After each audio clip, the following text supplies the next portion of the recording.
Go kuya. Ayoko dito. Laki. Sa mga gantong crowded places, kunyari palengke, expect mo na maraming tumatawid. Parang bahala na sila kung mabangga ako or what. And then dito sa mga gantong intersection, walang signal oh. Walang signal si kuya. Okay, papalapit na tayo sa QC Circle. Okay, let's go. Wala kang control kung mawalan sila ng preno. Wala kang control kung bigla silang makatulog. You should always be visible.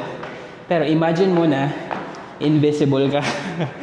Okay, so ngayong araw papasok tayo sa trabaho at dadaan tayo sa isa sa pinaka-challenging na ruta or na part ng Manila para magbike.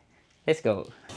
Okay, so ang unang rule ay bago ka palang huminto or malayo pa lang, dapat aware ka sa mga sasakyan. So, ito, kunyari ito. Pag tumigil ako dito, ay, wala. Mamaya, wait lang. Okay, yung mga ganitong stop and go, kailangan mong advance eh. At least one bike or two bikes yung layo mo sa kasunod. Pero kung kaya mo sumingit, like this, okay lang. Ay, lawak pa nun ah. Woohoo! Okay, kapag mabilis ka naman, pwede kang gumitna. Kasi usually nasa gilid lang tayo, 'di ba? Okay, then naman yung sa harap natin, nagsisignal siya ng magle-left. So, sa mga ganito, sundan lang natin para safe.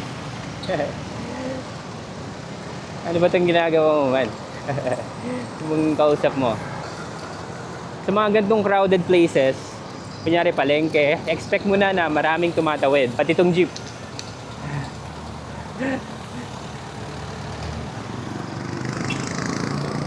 Yeah, daming pila ng jeep. Hindi ko pa na-try mag-commute papuntang work. Ever. Dito naman sa intersection, ayan na, go na. Let's go. Oh my God. Nakagit na yan. Tapos, ina-anticipate mo na katulad ng jeep, may tumawid na pasahero. So, yung pasahero, sasakayin ng jeep. Ayun, it's more of anticipation kung ano yung gagawin ng sasakyan. And yung mga nasa likod ko, parang bahala na sila kung mabangga ako or what. Kasi wala akong magagawa doon. As a bike, stick lang tayo sa gilid. Ayan. So may jeep na atras, ligo ka na agad, tapos ganyan. Ang hirap i-explain kapag gets mo na eh, pag natural na. And then dito sa mga gantong intersection, dapat gumitna ka kasi kailangan dumaan ng mga nasa left side. So kunyari dito sa Visayas, so yung mga papunta sa right pala, kailangan dumaan pa ganun. So kailangan mo ng space dito. Kulit. Tapos sa mga traffic na ganito, ganito ginagawa ko. Sa gutter. Pero syempre, tingnan mo rin kung may aabante.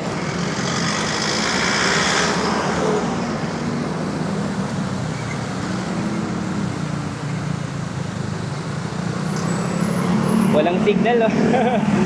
Walang signal si kuya. So kung umabante ako ng konti, nadali ako doon. So dito na lang tayo sa sidewalk.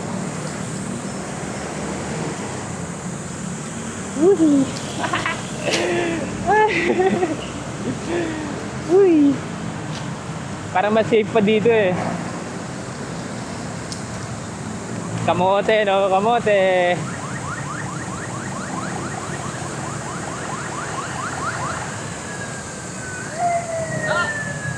Gusto ko rin dito kasi nakakapag-trail ako kahit pa paano pag sa sidewalk. Pero pantao to eh.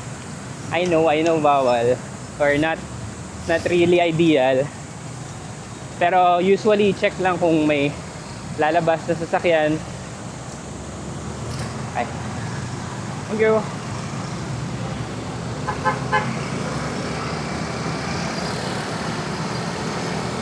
Uy. Okay, papalapit na tayo sa QC Circle. Ito na yung bagbagan talaga. Baldugan.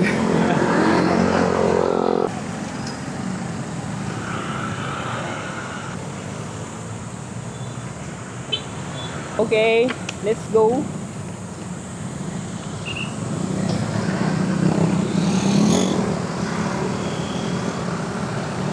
Oh my God.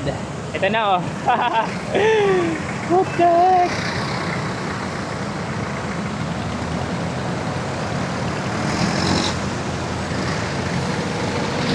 Okay. Ito yung pinakadelikado, yung malalaking sasakyan. Like what the heck? Laki na ito.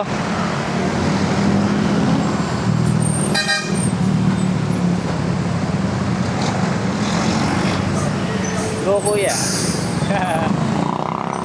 Ayoko dito. Laki.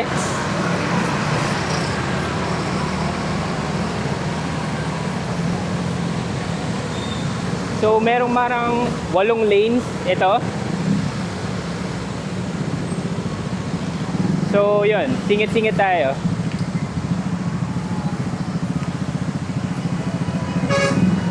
Actually dun sa gilid mabagal dun eh.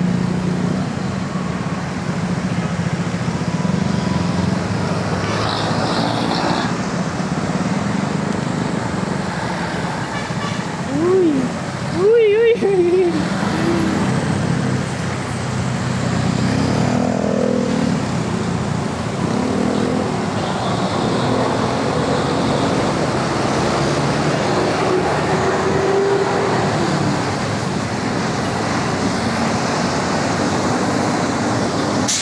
Tapos tingin-tingin ka sa likod. Ito na yung mahirap. Kasi minsan ayaw magbigayan ng daan dito. Kapag pa ano ka na, pa-insert dito. Pa-merge ka na ito. Medyo nagbibigay. So, yun.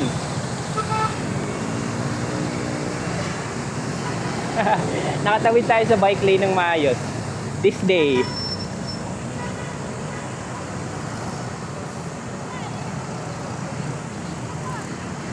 Pero usually kasi, ang hirap dyan. Hirap mag-bike dito. Yan. Oh my! Pero kahit ang hirap tumawid, ang ganda pa rin pag sa part na to na. Tapos, bike lane na dito. Ayun. So, 4 na lane, 8 lane yon. So, kung sa gilid ka, siguro abutin ka doon ng 15 minutes. Kasi, kapag ikot ka sa circle, kailangan mong tumawid ng footbridge kung hindi ka dadaan like normal na sasakyan. Pero no, hindi siya recommended for beginners. Yung route na yon.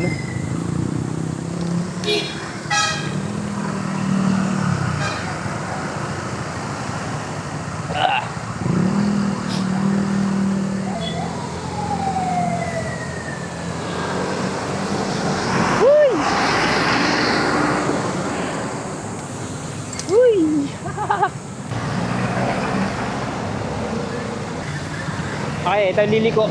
Kita mo may signal siya. Ayan o. Kailangan aware ka din sa mga sasakyan eh.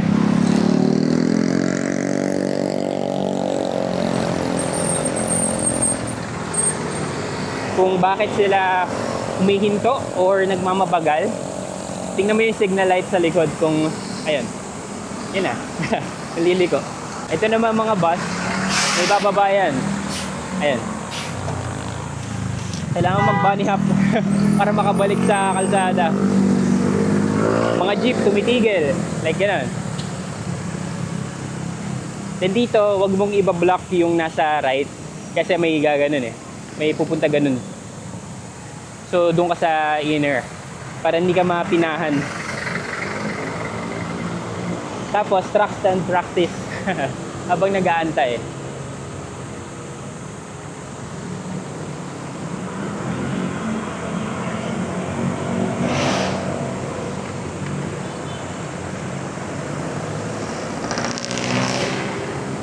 Ayan, truck stand.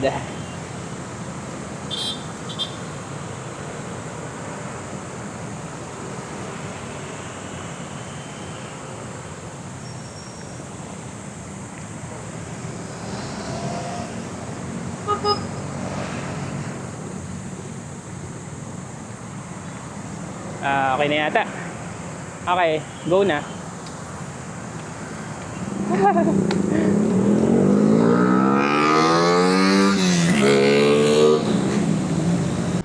Tapos kailangan mong mag-bunny hop dito sa gutter. Ritual lagi.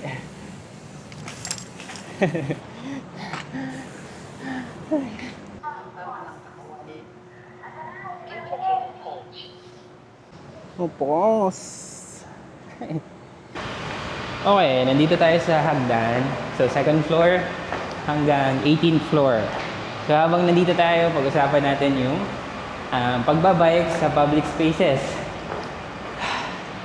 So, I think it comes down sa experience, no? And trust. Na hindi ka babanggain ng nasa likod mo.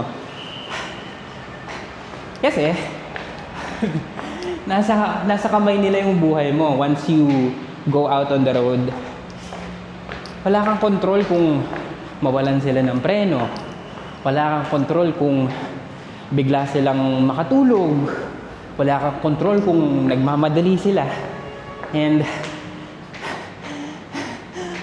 doon nga nanggaling yung paniniwala ko na kung oras mo na, oras mo na talaga.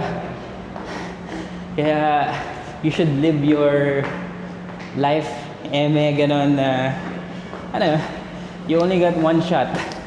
Katulad nito, gusto kong gumaling sa pakikipag-usap sa camera. And kaya ko rin sinimulan yung episode 1 nung pag-video dun sa mga establishment. Kaya, ayun. Naging okay naman kasi kaya ko na mag-approach ng barbero. Kaya ko mag-approach ng store owner o yung tao dun sa store. Parang hindi natatapos ah. So, ayun. It comes down to experience eh. Kailangan basahin yung mga sasakyan kung ano yung gusto nila. Para siyang non-verbal na pakikipag-usap sa mga sasakyan. For example, kung merong intersection, kung merong street, kailangan nila mag-turn right. So, ang usual na gagawin nila is mag-slow down. Pero, may iba naman na ayaw nilang mag-adjust.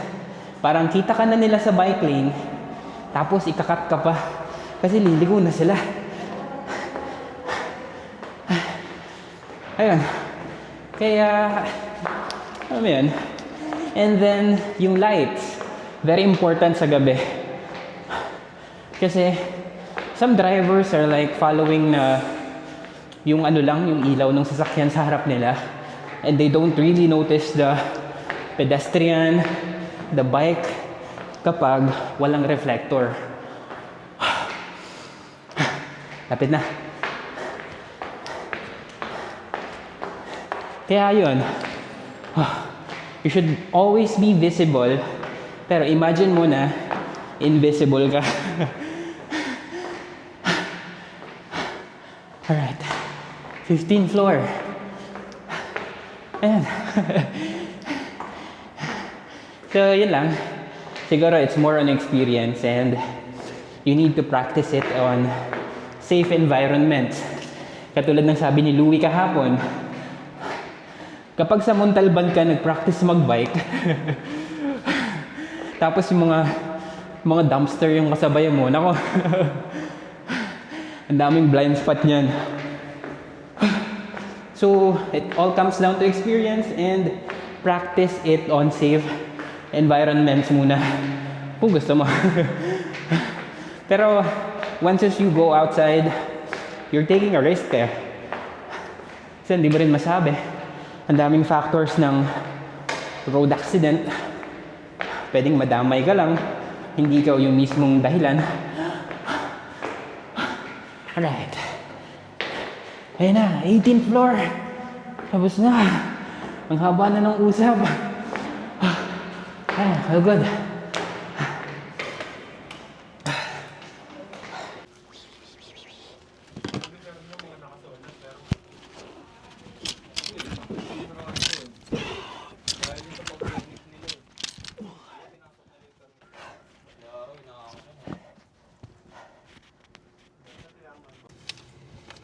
Pero mo hindi naglalaro.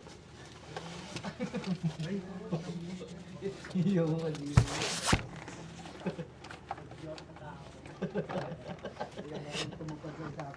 Bako yun, di ako nagaya.